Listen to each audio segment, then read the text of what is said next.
messieurs, les praticiens, les amoureux du parfum, mesdames et messieurs, chers amis, je vous souhaite, en qualité de sénateur bien sûr, mais surtout aujourd'hui, en tant que président de l'association Patrimoine Vivant en Pays de Grâce, de vous accueillir avec beaucoup de bonheur pour cette rencontre autour du sublime, autour de la magie, autour de ce lien spécifique que crée le parfum entre les hommes, autour du parfum. Je voudrais tout d'abord, en préambule, remercier le président Gérard Larcher qui nous a permis d'organiser cette soirée conviviale ici, dans l'enceinte du Sénat. Il m'a demandé, étant empêché, de vous transmettre ses salutations les plus cordiales. Je voudrais saluer France Kémarec, qui représente ici le ministère de la Culture, saluer Monsieur le maire de Grasse, président de la communauté d'agglomération du Pays de Grasse, et lui dire combien je suis heureux qu'il ait fait un déplacement un peu sur les chapeaux de roue, mais en tout cas nous sommes très heureux de l'avoir à nos côtés. Dire à Monsieur l'ambassadeur de France, délégué à l'UNESCO, Philippe Lalliot, notre ami, votre ami, que nous l'attendons avec impatience.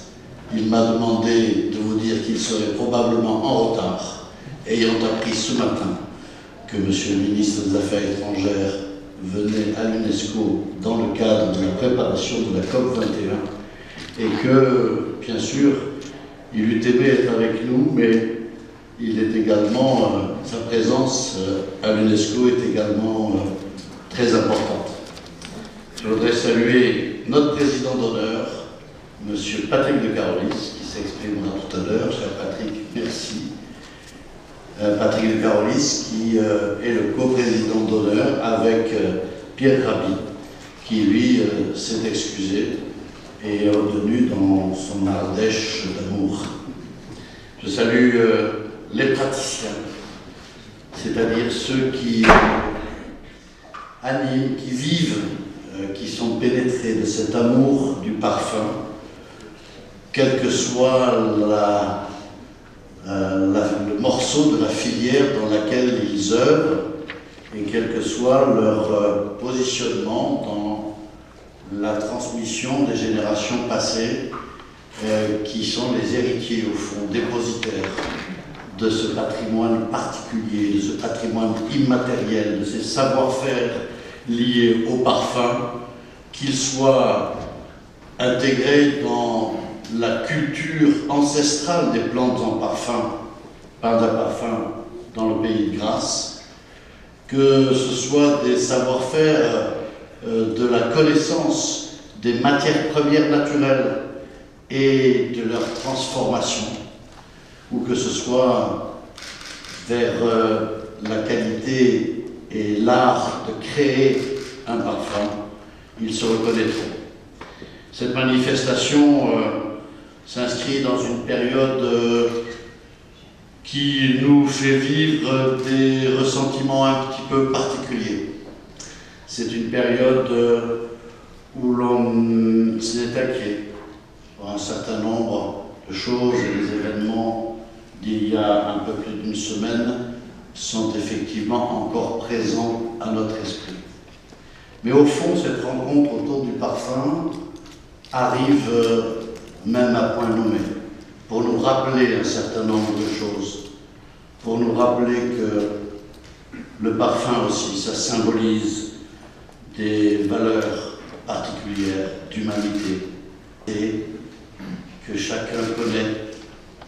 Et au fond, dans ce contexte, il n'est pas neutre de nous retrouver autour de ces valeurs dont nous savons tous ici que ce sont les valeurs qui poussent l'UNESCO dans ses travaux, que ce soit en matière d'éducation, de culture, d'ouverture sur l'autre. Et donc, au fond, dans le contexte imprégné d'une certaine violence incompréhensible, nous retrouver autour de ces valeurs porté et symbolisé et un peu incarné par le parfum, eh bien, c'est peut-être de circonstances aussi.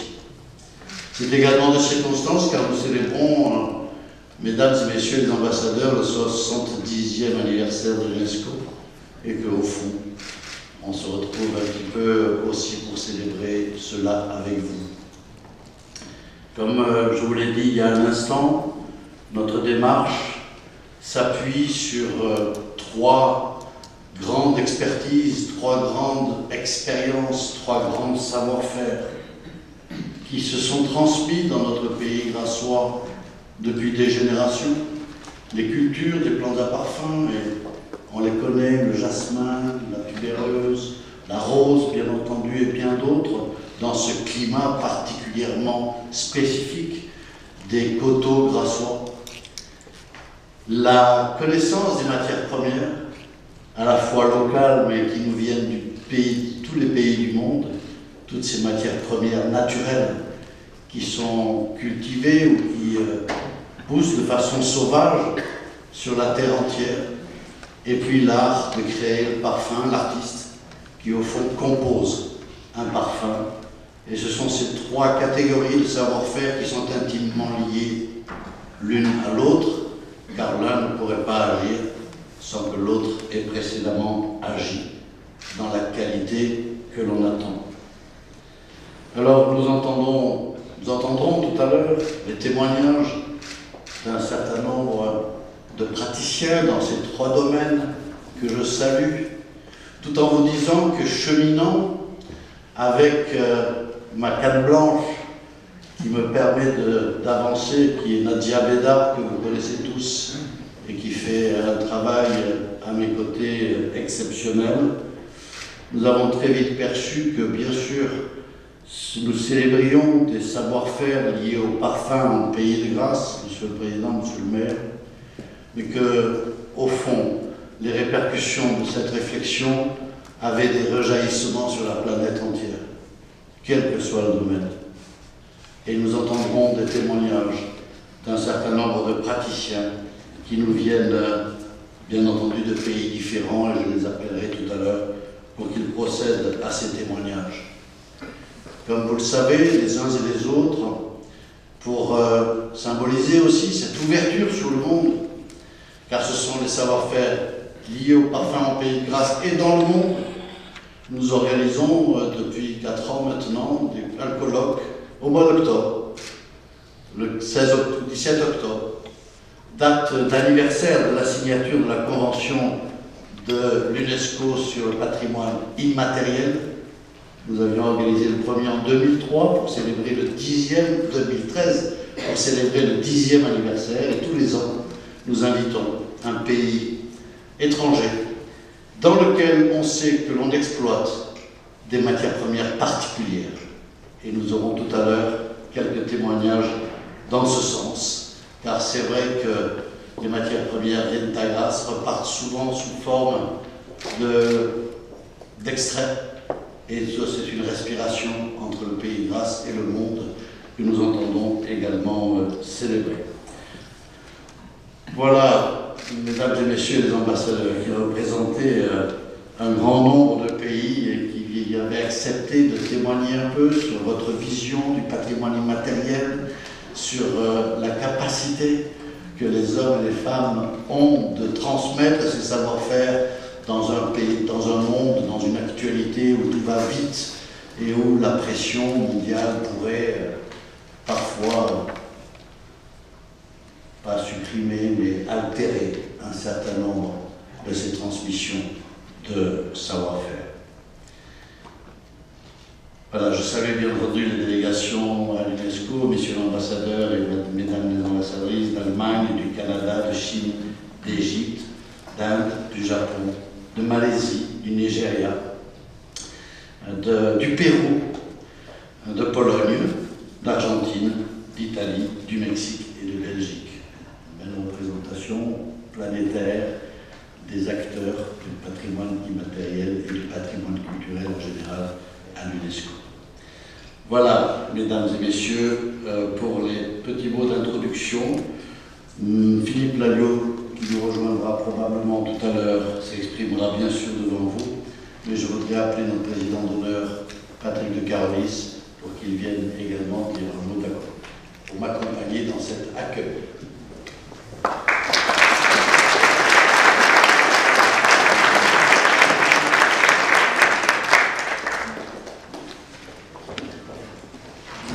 Messieurs, mesdames les ambassadeurs, mon cher Jean-Pierre, simplement quelques mots pour dire d'abord tout le plaisir que j'ai à être parmi vous. Vous l'avez dit tout à l'heure, il y a beaucoup ici d'amoureux du patrimoine, et je sais qu'à travers les émissions que j'ai pu faire au sein des Racines et des Ailes, j'ai toujours essayé de mettre en valeur ce patrimoine.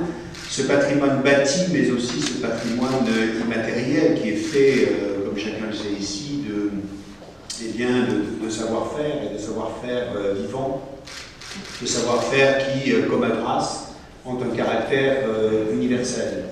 Et je suis simplement, parce que la liste est extrêmement longue des intervenants, vous dire, je ne suis pas ambassadeur, mais que je pourrais mettre un peu ce costume-là exceptionnellement ici ce soir pour être l'ambassadeur des téléspectateurs qui sont des millions à suivre cette émission et qui par millions nous disent, vous disent combien nous sommes dans le vrai de défendre ces valeurs et ces savoir-faire qui sont essentiels à notre vie, qui sont essentiels à l'économie d'un pays, mais qui sont essentiels à la culture que nous devons avoir et que chaque citoyen aujourd'hui a en tête, étant donné les événements que nous subissons en France et partout dans le monde. Voilà, donc vive le patrimoine immatériel et vive surtout nos savoir-faire et les savoir-faire du pays de Grasse.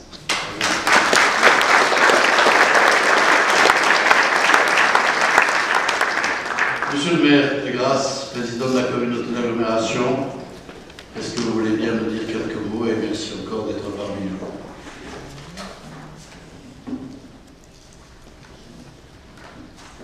Merci, monsieur le sénateur, cher Jean-Pierre Leleu, président de l'association Patrimoine vivant du Pays de Grasse, pour cet accueil que vous réalisez au quotidien pour ce qui nous rassemble ce soir. Tellement important pour Grasse, pour le Pays de Grasse, en saluant, mesdames et messieurs, les ambassadeurs auprès de l'UNESCO, mesdames, messieurs, madame la représentante du ministère de la Culture et de la Communication, merci pour votre engagement sincère, efficace et fidèle dans cette cause. Mesdames, messieurs les praticiens, mesdames, messieurs les journalistes, nombreux ce soir, plus de 34 journalistes rassemblés dans ce moment tellement important. Monsieur de Carolis, merci pour vos propos. J'ai récemment baptisé un texte à Grasse, un discours, les racines et les ailes de Grasse, pour ne pas oublier d'où nous venons, quelles sont nos racines, quelle est notre histoire, comment on a appris aussi ces racines et cette histoire, et puis les ailes pour ces perspectives et cet élan que nous devons donner pour Grasse. En ces temps de tristesse, en ces temps de compassion que nous éprouvons depuis les événements tragiques du vendredi 13 novembre, pour les victimes, pour les familles, pour tous les gens impactés, permettez-moi de commencer mes propos par quelques mots amoureux. Ils disent ces mots, l'amour viscéral que nous portons pour la France, l'amour que nous portons pour notre territoire. Ils disent que nous sommes fiers de ce territoire, fiers de ses valeurs. Ils disent aussi notre attachement au Pays de Grasse, et je sais que si vous êtes les visages que j'ai croisés ce soir, chacune et chacun d'entre vous, et si vous êtes ici, au Sénat, à l'invitation de Jean-Pierre Leleu, eh bien, il n'y a pas de hasard. Si vous êtes là, c'est que vous portez cet attachement au Pays de Grasse tout entier. Le Pays de Grasse est une essence précieuse. Sa richesse vient d'abord de la terre, des hommes et des femmes qui cultivent cette terre, les praticiens qui savent en extraire les fragrances et les sublimer, et des artistes parfumeurs, créateurs de rêves, qui font partie de ce territoire, qui le composent, qui le construisent. De grandes choses, Monsieur le Sénateur, Monsieur le Président, ont été réalisées, et depuis maintenant 7 années, où ce chemin que vous avez impulsé, martelé, ces grands pas qui ont été franchis un à un, et il reste encore une longue route pour pouvoir aller à l'objectif final. La reconnaissance des savoir-faire liés au parfum en Pays de Grâce engendre et provoque une véritable dynamique ambitieuse. Elle permet de poursuivre la transmission des techniques spécifiques de culture de plantes à parfum, des techniques de transformation et d'extraction des matières naturelles qui ne peuvent se communiquer que du maître à l'élève. Et cette transmission-là, ces éléments-là, sont pour nous des choses tellement importantes. Pour cela, je voudrais vous dire à vous toutes, à vous tous, qui êtes réunis ce soir, qui êtes rassemblés autour de cette cause, et permettez-moi d'avoir une pensée toute particulière pour tous les maires de ce territoire, de cette communauté d'agglomération de 23 communes.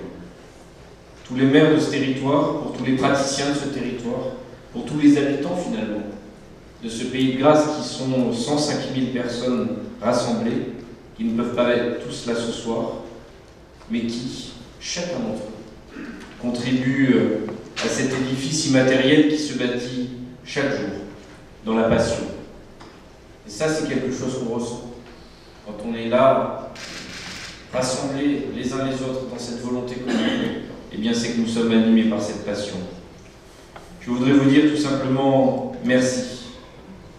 Merci pour cet engagement, toutes et tous. Merci pour ce soutien dans cette démarche essentielle pour notre territoire, car elle sert une cause commune, elle sert l'amour du beau. Et je disais ça, mon cher Constant Vial, également, l'amour du beau se guide, ces éléments de langage, ces éléments d'orientation que nous nous sommes donnés sur le Pays de Grâce tout entier. Je me réjouis que chaque étape permette de magnifiques rencontres et de créer des liens d'amitié durables. C'est ce que j'ai ressenti à chacun de ces colloques, Monsieur le Sénateur, Monsieur le Président, où j'ai croisé des visages, des nouveaux visages, chacun de ces rencontres, des déjeuners au Grand des Loups, les différentes choses qui ont été organisées où nous avons accueilli les uns les autres. Encore, il n'y a pas très longtemps, à la bibliothèque Saint-Hilaire, cher Yves Cruchet, à ce lieu où nous avons accueilli beaucoup d'entre vous. Et ces visages résonnent de plus en plus souvent. Et on est en train de créer, en tout cas, voilà, tout un groupe qui est lié par cette amitié que je qualifiais de durable. Nous savons tous que des rencontres comme aujourd'hui sont des rencontres qui ont du sens. Elles saluent des siècles de pratique et elles mettent en valeur ce que l'homme a de plus digne. Son rapport à la terre, son génie créatif, son imagination, son savoir-faire et au-delà, eh bien, son rapport à la vie, à la beauté, à l'éternité de son mystère. Ces valeurs-là, nous le savons tous, sont des valeurs universelles qui dépassent tous les clivages et qui transcendent toutes les choses. Le Pays de Grâce est un monde immense. Le parfum, indubitablement lié au Pays de Grâce, est l'image de la France tout entière. De cette France qui s'est suscitée de l'intérêt, par-delà les frontières qui s'est suscitée de l'admiration. Alors, je voudrais vous remercier, vous dire combien je suis fier de prendre part à ce beau chemin et combien, Monsieur le Sénateur, cher Jean-Pierre Leleu, eh bien j'exprime cette gratitude pour le Pays de Grâce tout entier, pour les habitants, pour les industriels, pour les praticiens, pour chaque acteur et chaque personne qui compose ce Pays de Grâce, et vous dire qu'ensemble, nous faisons preuve d'humanité et travaillons pour l'éternité. Merci beaucoup.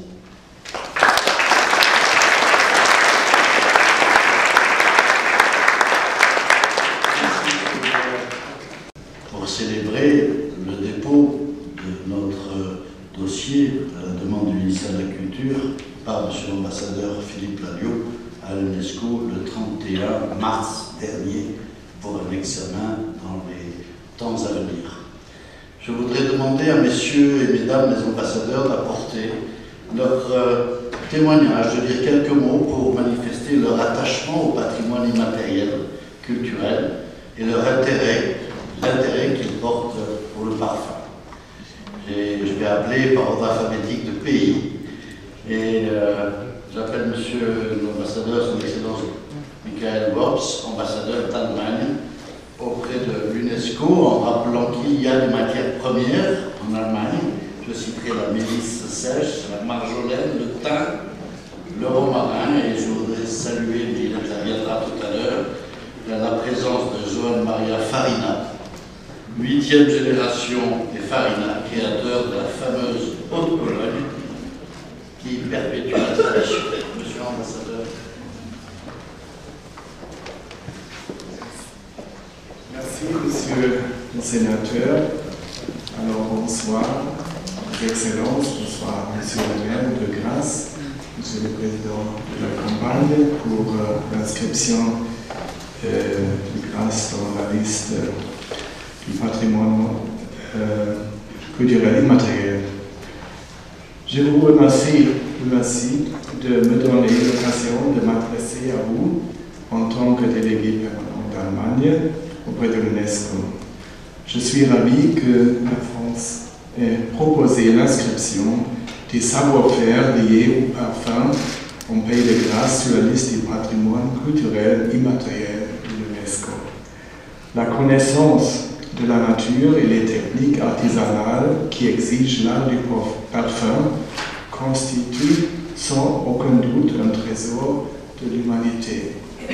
La Convention pour la sauvegarde du patrimoine culturel immatériel de l'UNESCO, adoptée en 2003 et entrée en vigueur en 2006, a pour vocation de préserver des formes d'expression culturelle issues de connaissances et de compétences humaines. Ces pratiques et représentations culturelles ne sont pas figées et continuent d'évoluer sous l'influence des communautés et des groupes qui les font vivre. C'est pourquoi on parle aussi du patrimoine vivant. Les parfums illustrent parfaitement le caractère à la fois volatile et expressif du patrimoine culturel matériel. Pour préserver ce patrimoine vivant, il est primordial que ces savoirs soient transmis à la génération suivante. Savoir, pouvoir, transmettre. Tel est précisément le slogan de l'Allemagne pour la mise en œuvre de cette convention de l'UNESCO. Aussi, après y avoir adhéré en 2013, l'Allemagne a commencé à inventorier son patrimoine culturel immatériel, en d'autres termes, toutes ses traditions vivantes. Depuis fin 2014, cette liste comporte officiellement 27 formes culturelles. En se fondant sur des propositions émanant de la société civile, elle sera constamment étendue au cours des prochaines années. Et si le sénateur me permet, je peux continuer un peu sur Grasse et l'Allemagne, quelques mots, si j'ai encore le temps pour le faire. Grasse et la production de parfums dans sa région sont très connues et appréciées en Allemagne. L'action du roman de Patrick Süskind, publié en 1985 sous le titre on ne peut plus évocateur de Le Parfum, se déroule en grande partie à Grasse. Cette fiction, ainsi que le film qui en a été tiré, ont rencontré un immense succès public. Traduit en 48 langues, le livre s'est vendu à plus de 20 millions d'exemplaires. La culture des plantes, leur transformation et enfin l'art de composer un parfum y sont décrits avec précision et grand pouvoir évocateur à travers l'histoire de Jean-Baptiste Grenouille, le personnage principal doté d'un odorat exceptionnel. Un autre lien, c'est alors Johann Wolfgang Goethe von Goethe, qui raconte dans son autobiographie intitulée Poésie et vérité les souvenirs d'enfance qu'il a gardés d'un officier français de grâce qui logea dans sa famille pendant la guerre de 7 ans, de 1759 à 1763.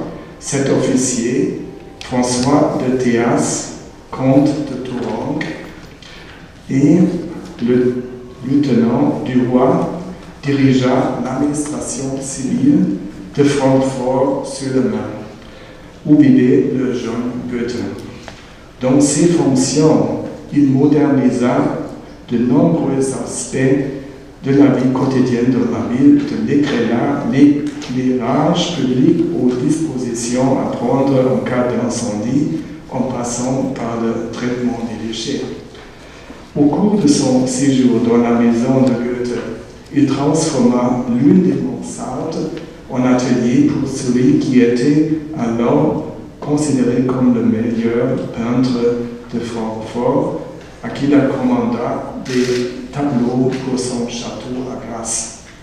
Le sénateur Leleu a appris très récemment, que ses œuvres se trouvent aujourd'hui à l'hôtel de la ville de Grasse, alors chez Monsieur le maire. Et Monsieur le sénateur, sachez que je serai ravi de les y admirer, comme vous me l'avez si aimablement proposé dans le temps à venir. La sympathie que Goethe eut toute sa vie pour le personnage de l'officier cultivé n'est sûrement pas étrangère à Tourange. Il lui doit également sa première intime rencontre avec la culture française. Finalement, je peux mentionner que Grasse a des liens avec la ville d'Ingolstadt en Bavière depuis plus de 50 ans.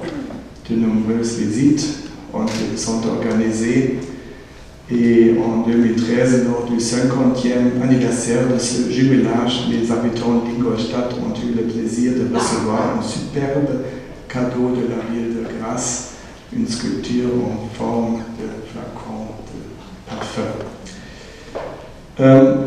Les savoir-faire liés au parfum dans le pays de Grasse ont eu une influence considérable sur la fabrication des parfums dans le monde. Cette spécificité alliée à cette universalité sont caractéristiques du patrimoine culturel immatériel. Je suis d'ailleurs très heureux qu'un représentant ou membre de la famille Farina, productrice de la célèbre eau de Cologne 4711 soit présente aujourd'hui. Je souhaite un plein succès au projet des savoir-faire liés au parfum en Pays de Grasse pour son inscription sur la liste représentative du patrimoine culturel immatériel de l'humanité. Merci de votre attention.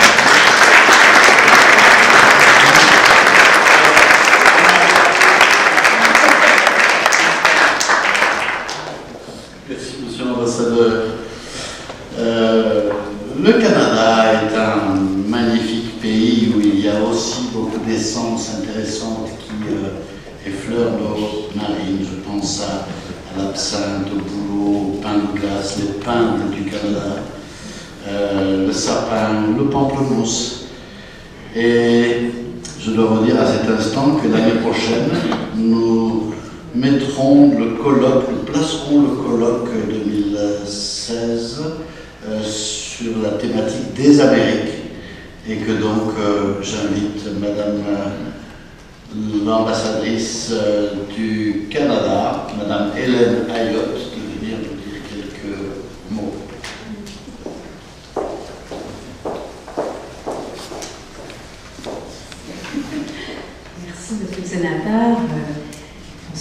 tous et à toutes. Je n'ai pas préparé d'allocution, alors je vais vous parler avec mon cœur. Je ne suis pas une spécialiste du cerveau, mais les spécialistes du cerveau nous disent que la mémoire olfactive est celle qui est très très ancienne, qui est dans le cerveau ancien. Donc c'est ce qui reste quand on a tout oublié. C'est dire à quel point c'est important et c'est ancré dans chacun de nous, nos souvenirs, les souvenirs qui nous sont propres. Vous nous faites un grand honneur en évoquant notre bouleau, évidemment, notre sapin baumier, nos pains, nos épinettes qui entrent dans la confection des grands parfums français. Je ne peux pas prétendre comme Canadienne que nous ayons des parfumeries, n'est-ce pas? Mais il y a des grenouilles chez nous et il y a donc des matières premières qui sont utilisées et qui entrent donc dans, je pense, un grand nombre de parfums connus et aimés. Il y a aussi nos animaux emblématiques qui sont utilisés pour la parfumerie. Je pense au castor, le vaillant castor. Et à l'époque, une époque plus ancienne, il y avait les baleines aussi, mais disons que les castors sont utilisés actuellement. Et c'est un de nos, avec le huard, avec l'ours polaire, avec l'orignal, et bien c'est notre animal fétiche canadien. Dans mon expérience personnelle, j'ai eu le plaisir de me rendre à Grasse, bien sûr, et de faire des visites très intéressantes chez Gallimard, chez Fragonard, chez Molinard. Mais si je réfléchis à ma propre expérience avec les parfums, je dirais que j'ai découvert le parfum lors de mon premier voyage en France à 18 ans. Je ne me parfumais pas et j'ai adopté un parfum français que j'ai conservé pendant longtemps parce que j'étais tellement contente d'avoir des compliments que j'ai conservé ce parfum. Je me suis rendu compte qu'il y a des gens qui allaient d'un parfum à l'autre et qui pouvaient composer. Non, je vous avoue que je suis restée fidèle. Et je le suis toujours à un autre parfum maintenant, parce que c'est comme ça, on peut aimer quelquefois dans la vie, n'est-ce pas? Et là, je suis fidèle à un autre parfum qui est aussi français. Alors, j'ai une longue histoire d'amour personnel avec les parfumeurs français.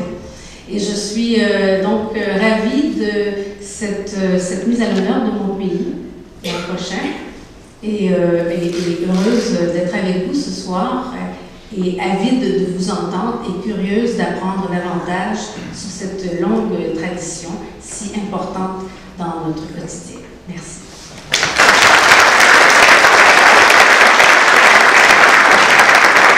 Merci, Madame l'ambassadeur. La Chine, immense territoire qui connaît une grande expérience en termes de matières premières, également depuis des siècles. J'évoquerai l'anis étoilé, l'anis vert, le kalanga, le magnolia, le pericoca sépium, le pin de Chine, la valériane. Eh bien, la ville de Grasse, qui réfléchit actuellement à un partenariat avec le territoire de Kunming pour coopérer sur l'implantation d'un musée du parfum asiatique à Kunming, dans la province du Yunnan. J'invite Monsieur l'ambassadeur, Monsieur Qiu King-Chang, à venir s'exprimer quelques instants. Est-ce qu'il est, Monsieur? Madame, pardon. Madame, pardon. Mille excuses, Madame l'ambassadeur.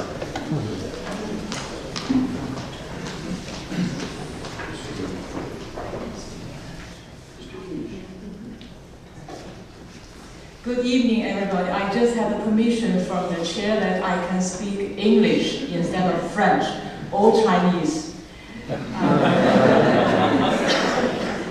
I'm very pleased to be invited to attend tonight's event. I'll be honest, I haven't been to the city, Glass, but I heard about that a lot from my friends from Kunming, China, because Kunming city is a sister city of Glass. And they have formed this relationship in 2012, in November actually, just this time of the year. And I think there's one common thing between your city and the city in Kunming, which is always full of flowers and plants, where the raw materials come from to make perfume. So that is the bridge between the two cities and also between the two provinces and between the two cities. And I think that is very important because since then, there is a big exchange of personnel between City of Glass, I don't know whether I pronounce it correctly or not. City of Glass and City of Kunming, from official delegations, from entrepreneurs, and also from student exchanges. Currently, there are Chinese students studying in the city in the subjects related to making perfume. So that tells all that my country has a strong relation with your city. And also, I think perfume really plays a very important role in the life of the people. It does not only, economically speaking, but also it raises the quality of people's life. And I also heard from my friends who have visited your city that when you enter the city, it's perfume everywhere. It really relaxes you. And I think they tell me that once they are in the garden, in the park, sitting in the chair, and from time to time, there is this spray of perfume. So I don't know what right or not, but I'm trying to go there and to test and to see whether that is true. Finally, I think perfume is a very important thing, and it's the treasure and it's the knowledge of the world. So I congratulate you to submit this application to be on the World Heritage List, and I wish you all the good luck. Thank you very much.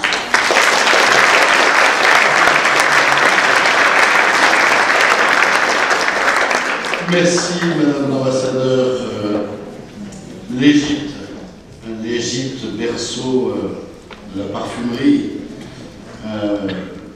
avec tout ce que cela comporte et que nous avons souligné lors de notre dernier colloque en octobre dernier, il y a un mois, avec la présence d'Hussein Fakri, que je salue, qui nous vient d'Égypte. Hussein Fakri. Non, je sais. Monsieur l'ambassadeur Hammer était là il y a quelques instants, et donc il ne s'exprimera pas, mais je sais quel est son sentiment à l'égard de votre démarche, et je vous prie de bien vouloir l'excuser, il a dû repartir.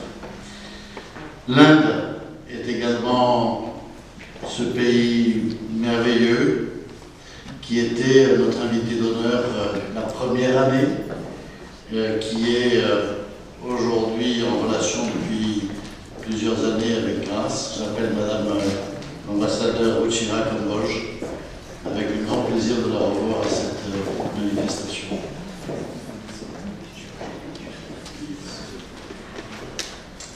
Senator Jean-Pierre Deleux, my ambassador friends, ladies and gentlemen.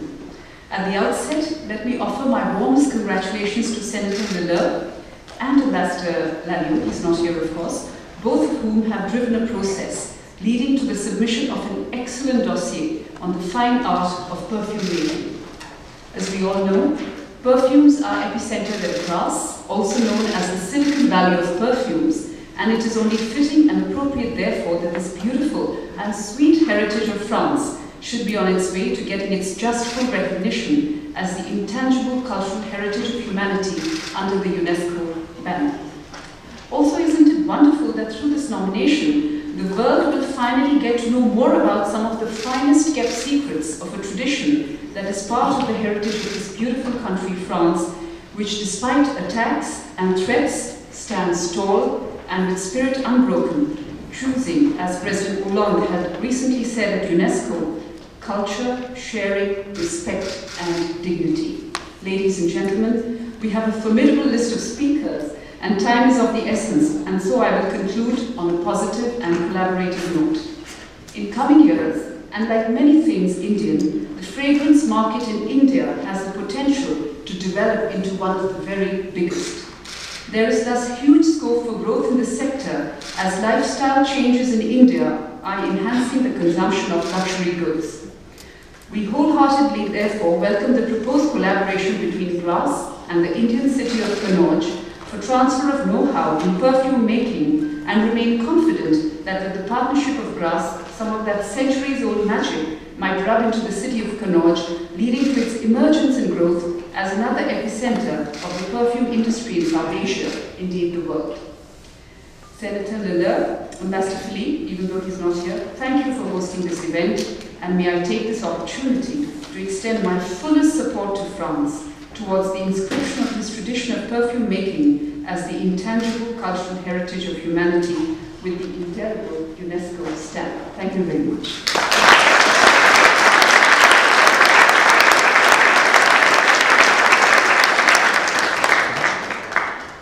Merci, Madame l'Ambassadeur, de vos mots qui nous vont droit au cœur. Le Japon, avec, je ne devrais pas le rappeler, mais vous les avez tous à l'esprit, les matières premières qui nous viennent du Japon, le camphre, le camphrier, bien sûr, la menthe, l'arrocis, le chou. Et Son Excellence, Monsieur Kunisato, ambassadeur du Japon, Madame, pardon. Madame Kunisato. Je fais une erreur. Elle va nous évoquer le kodo, Madame l'ambassadeur, qui est l'un des 3 arts traditionnels avec la cérémonie de thé.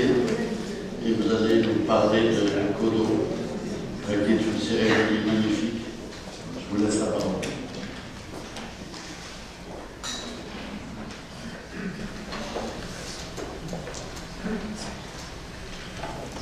Monsieur le Sénateur, Excellences, Mesdames et Messieurs, c'est un plaisir et un honneur pour moi d'être ici parmi vous ce soir pour cette rencontre autour du thème des savoir-faire liés au parfum en Pays de Grâce et dans le monde.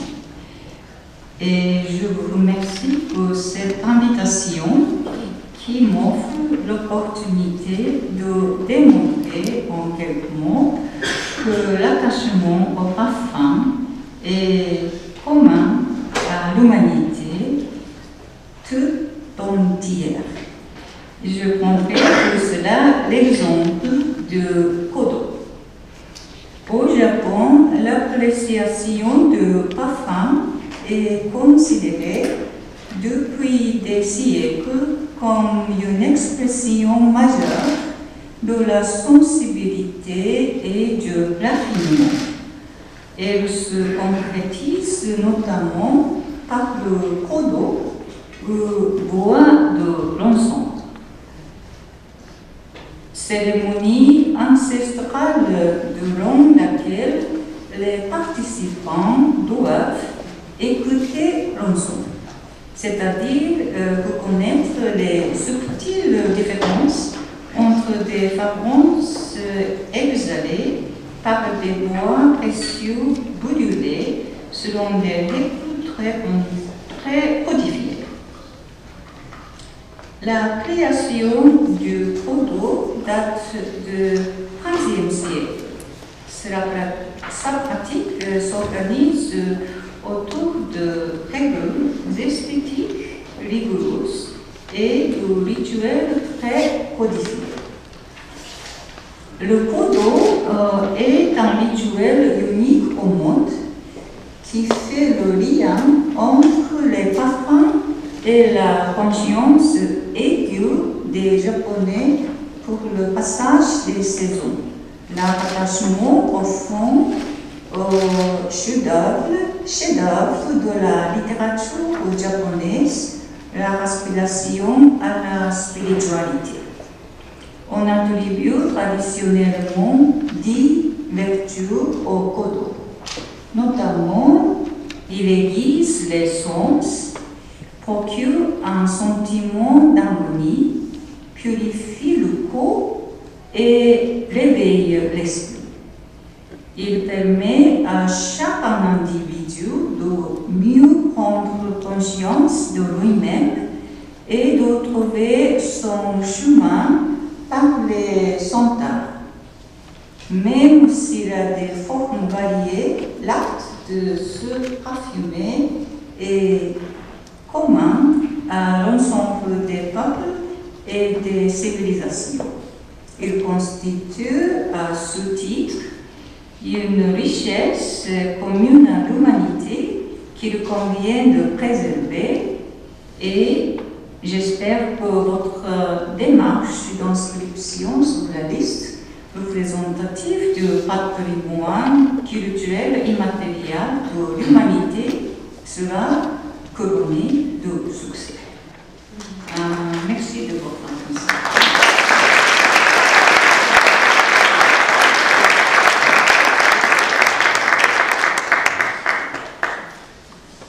Merci beaucoup, Madame l'ambassadeur.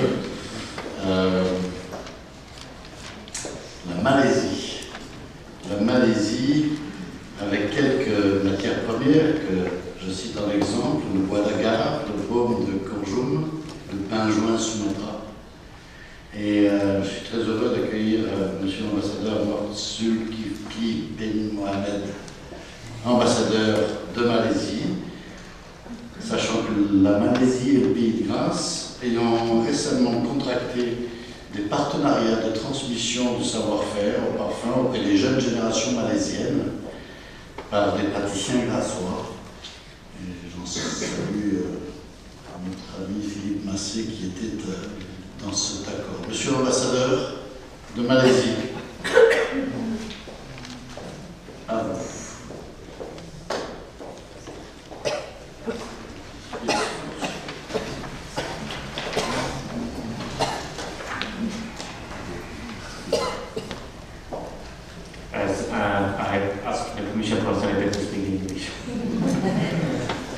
Senator Jean-Pierre Leleux,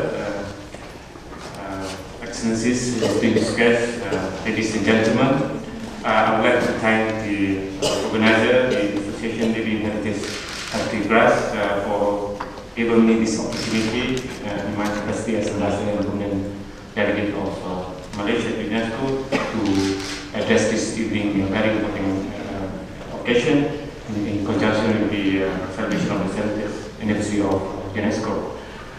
It is such an honor to be here and witness the bond between two countries, in particular to young Malaysians, which I have been informed that they have been invited to participate in the art of perfume by composer Grassois practitioners. I'm very gratitude that Malaysia has been given recognition despite our insignificant contribution to the perfume industry in France. Excellencies, ladies and gentlemen, Malaysia is very fortunate as a nation to have both diverse, intangible and tangible heritage. We have proved our further commitment to embrace this diversity by ratifying the UNESCO 2003 Convention for the safeguarding of intangible cultural heritage in November 2013. This obligation is definitely another challenge for Malaysia, and we look forward to greater cooperation with member states of UNESCO, such as France, perhaps in the near future, in the context of building our values as well as capacity building.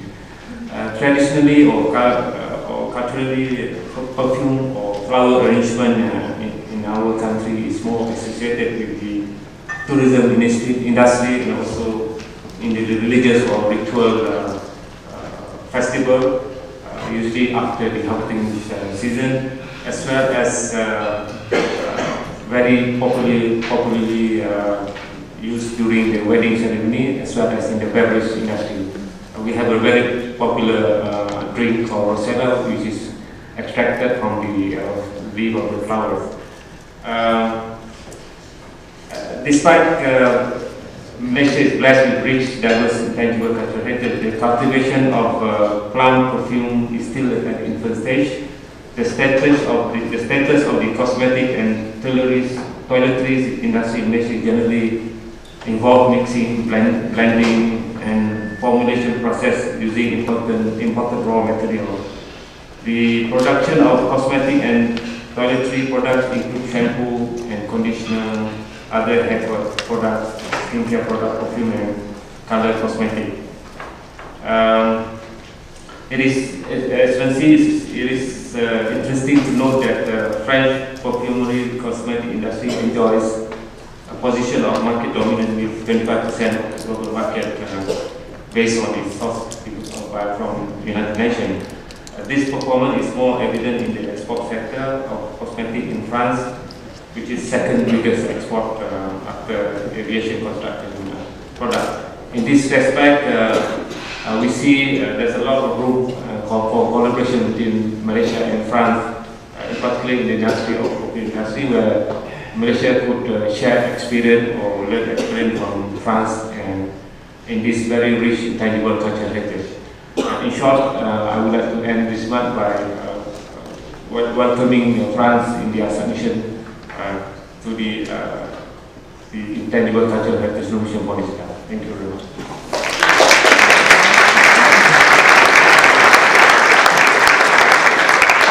Merci, Monsieur l'Ambassadeur. Nous poursuivons notre survol du monde en rappelant que le continent africain est particulièrement riche en matières premières de plantes à parfum.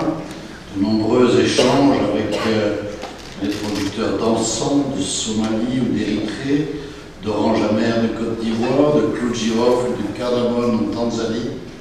Et aujourd'hui, nous accueillons avec plaisir Madame Mariam Katakoum, l'ambassadeur de Nigeria, pays dans lequel on prend la source du gingembre beaucoup.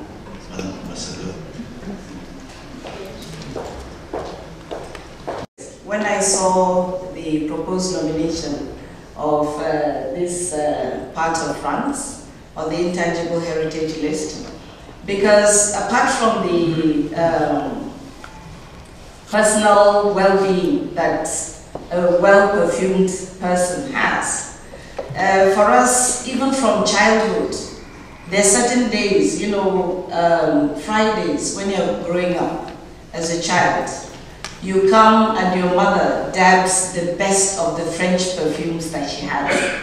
Again, I will not mention names because there are some perfumes from the early 50s, the early 60s, we knew were French perfumes, but which our parents will only take a little dab because they don't know when the next bottle will come from.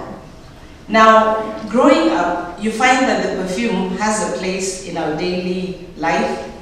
During weddings in Nigeria, you find a bottle of perfume, not even a bottle, bottles of different designer perfumes must be part of the items that are taken to the bride's house. When you have religious ceremonies, when you have, even at home during the wet season, you find people combining these perfumes with incense to burn. So really you have a very large market. I have done something a little bit outside my UNESCO thing, because some of the shops I've visited, I've encouraged them that there's a very large market.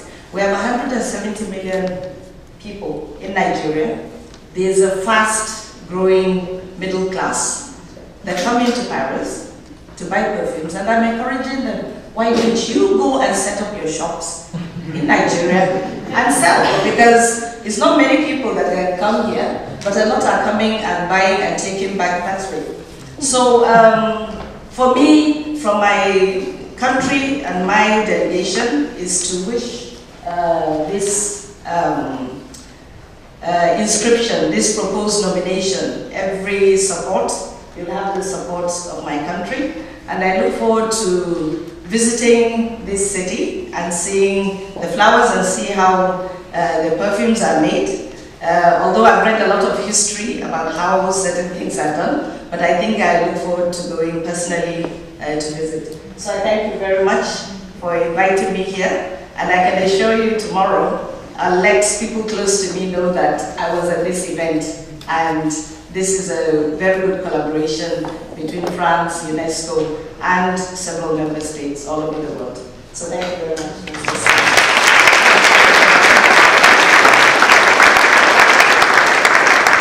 Merci Madame l'ambassadeur, et après ce voyage en Afrique, nous retournons vers les Amériques, et après le Canada, nous allons aller un peu en Amérique du Sud, au Pérou, où, vous le savez également, de nombreuses matières premières se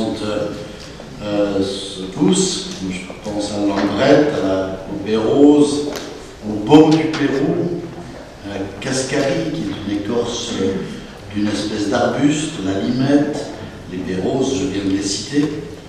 Et avant d'inviter Monsieur l'ambassadeur, Monsieur José Manuel Rodríguez Cuadros, je voudrais rappeler que le Pérou était, avec l'Inde et la Bulgarie, nos premiers pays invités d'honneur lors de notre premier colloque en 2013. Et je voudrais saluer également Michel Rudnicka, qui est ici, qui a fait le déplacement, qui est parfumeur et qui est le fils du très célèbre parfumeur Edmond Rudnicka, et qui, lui, va régulièrement au Pérou et transmet l'art de composer le parfum à des femmes de villages péruviens. Et il interviendra tout à l'heure. En tout cas, merci Michel d'être là. Monsieur l'ambassadeur, je vous laisse la parole quelques instants.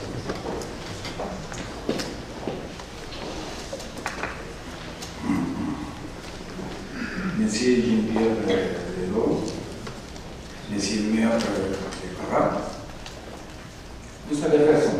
Nous sommes maintenant à l'Amérique du Sud, à l'Amérique andine, au Pérou.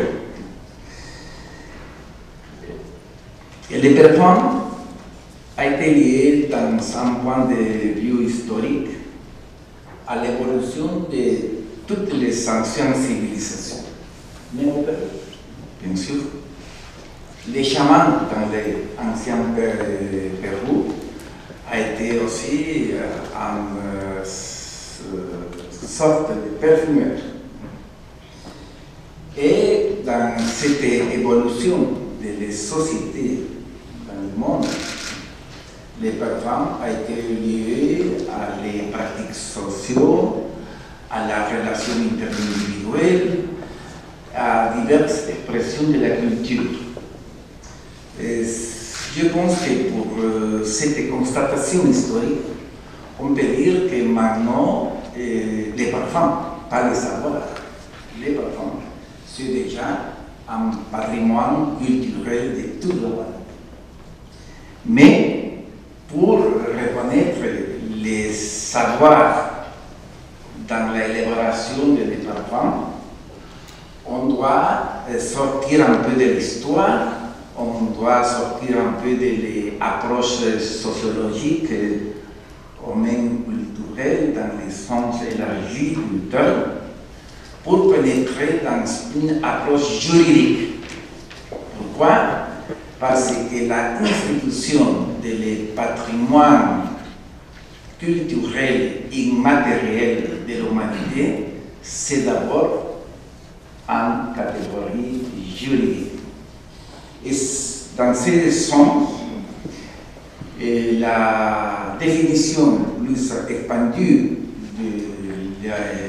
de la notion de patrimoine culturel immatériel fait référence à une expression de la culture qui, bien sûr, c'est participe, mais surtout doit être traditionnel et vivant, et lieu à les pratiques sociales des collectivités locales. Ces trois caractéristiques de la notion de patrimoine culturel immatériel sont indispensables pour construire. J'ai lu les dossiers de la France avec certains détails, bien sûr.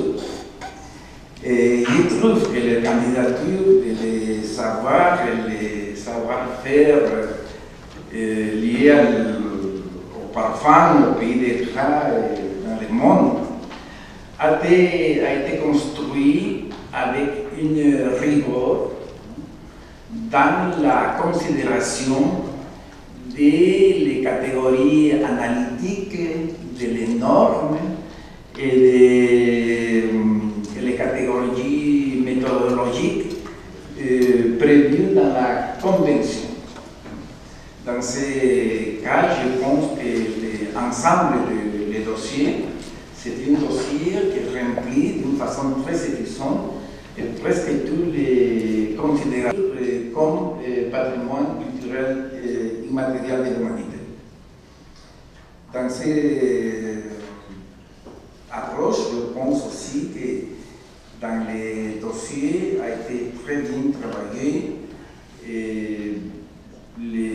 la thématique de la culture des plantes aux parfums, de l'art de composer les parfums, et des pratiques socio-rituelles et des événements festifs liés au parfum, et bien sûr, sur la culture des plantes au parfum. Je pense que pour cette façon dans laquelle a été élaboré les dossiers, on peut attendre dans la décision du comité une décision d'inscription de cette nomination. Et je pense que c'est une nomination, je répète, très bon élaborée.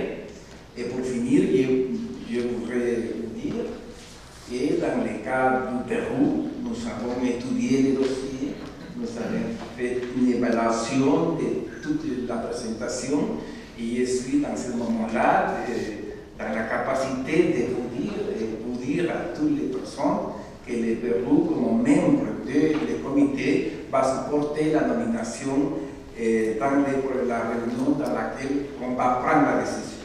Merci.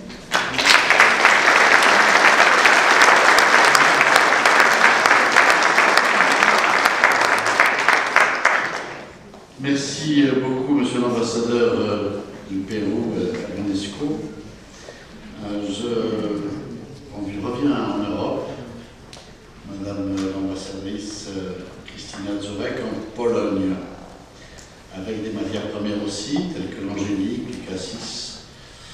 Avec un petit clin d'œil particulier, Madame l'ambassadeur, puisque j'ai le grand bonheur et le grand plaisir de présider le groupe d'amitié France-Pologne au Sénat, et que donc je transmets les respectueuses salutations de notre groupe d'amitié.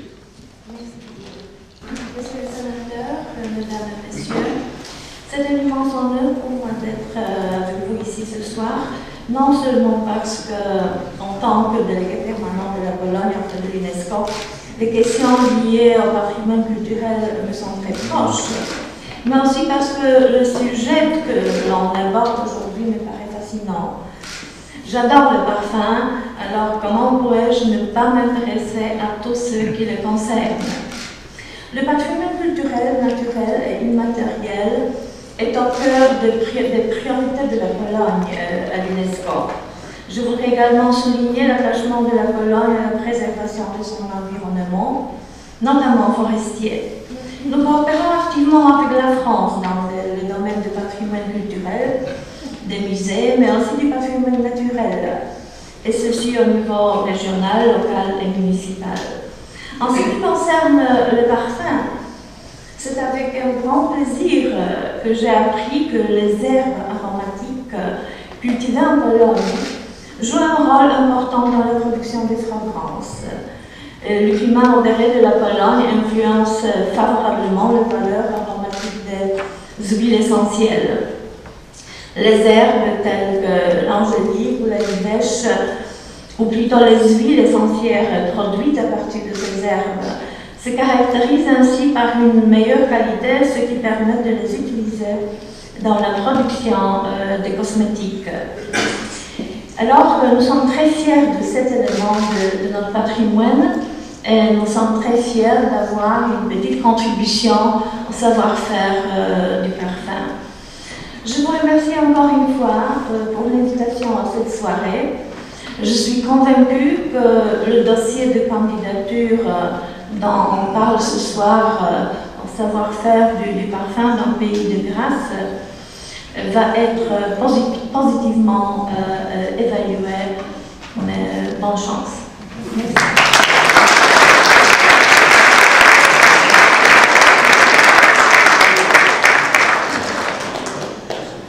Madame la représentante de l'ambassadrice d'Argentine a dû nous quitter, a été appelée à d'autres réunions, mais je voudrais rappeler que moi, personnellement, c'est en Argentine que j'ai appris l'existence et le goût du maté, dont je suis devenu un adepte avec la pipette. Et l'Argentine sera, comme le Pérou, monsieur l'ambassadeur, et comme le Canada, invité comme invité d'honneur au titre des parfums d'Amérique au pluriel à notre prochain colloque en 2016. Nous allons revenir en Europe avec l'Italie. L'Italie qui chante, mais qui parfume aussi, en invitant M.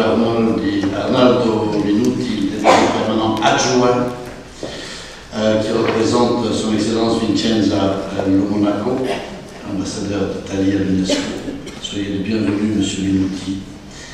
Avec, je ne citerai pas toutes les matières premières italiennes, mais simplement rappeler que notre pays grassois a connu depuis plusieurs générations une immigration forte et puissante d'Italie, et de nombreux praticiens sont issus de ces générations d'Italiens installés chez nous. Je pense au John Calana, je pense à Jean-Claude Elena, qui est en Chine actuellement. Et lors de notre dernier colloque, nous avions la famille Capua, qui est à la 6e génération de cultivateurs de bergamote dans le sud de l'Italie. Et donc l'Italie résonne dans notre cœur aussi. Je vous laisse quelques instants la parole. Merci beaucoup, Monsieur le Sénateur, et très heureux d'avoir apporté une contribution à la ville de Grasse. Et je serai très, très bref. Je voudrais seulement souligner la grande valeur de tout ce qui est lié à la culture du territoire et au travail de la matière première. C'est une tradition de génialité, une tradition qui combine bien sûr la culture, l'éducation et la science, qui finalement sont les domaines de l'UNESCO. Et c'est une tradition de savoir-faire de laquelle Grasse, toute l'agglomération de Grasse, est un exemple vivant et qui mérite tout notre soutien. Au nom de la délégation d'Italie, de l'ambassadeur, je souhaite un plein succès à la candidature de Grasse. Vive Grasse!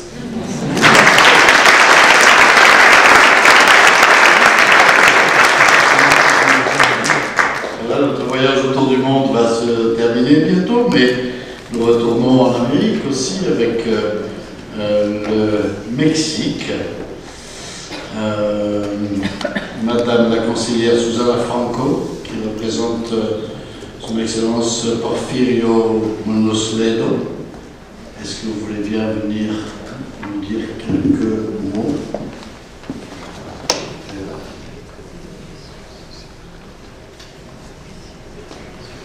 Le Mexique fera partie aussi de nos invités d'honneur dans le cadre de nos thématiques Parfums des Amériques l'année prochaine. Voilà, merci mesdames et messieurs les ambassadeurs et ambassadrices de tous ces témoignages qui nous font vraiment chaud au cœur. Et on peut vous applaudir.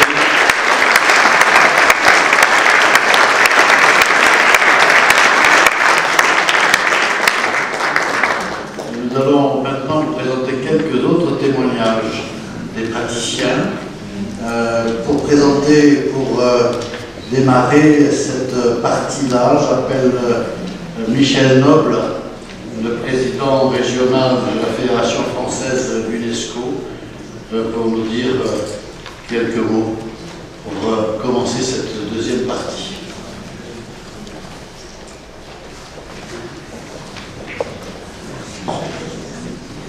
Sénateur, Excellences, Monsieur le maire, Mesdames et Messieurs, très heureux d'être avec vous, représentant régional de la Fédération française pour l'UNESCO et en tant que président du réseau associatif UNESCO 06. Notre but depuis une dizaine d'années est entre autres de valoriser, à travers les idéaux de l'UNESCO, l'éducation par la culture, la défense du patrimoine régional et national. Nous avons été donc très heureux de pouvoir soutenir l'association Patrimoine Vivant du Pays de Grasse, présidée par le sénateur Jean-Pierre Leleu, dans le cadre de la démarche de candidature au patrimoine immatériel des savoir-faire liés au Pays de Grâce. Notre but est de mettre à disposition des élus et des associations partenaires le savoir-faire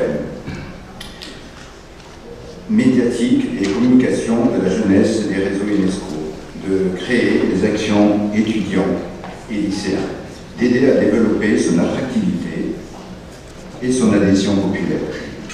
Le magnifique sujet de valorisation et de sauvegarde, porteur des valeurs du savoir-faire artisanal du Pays de Grâce, et le thème du parfum ne pouvait que nous enthousiasmer, nous rendre fiers de participer avec grand honneur.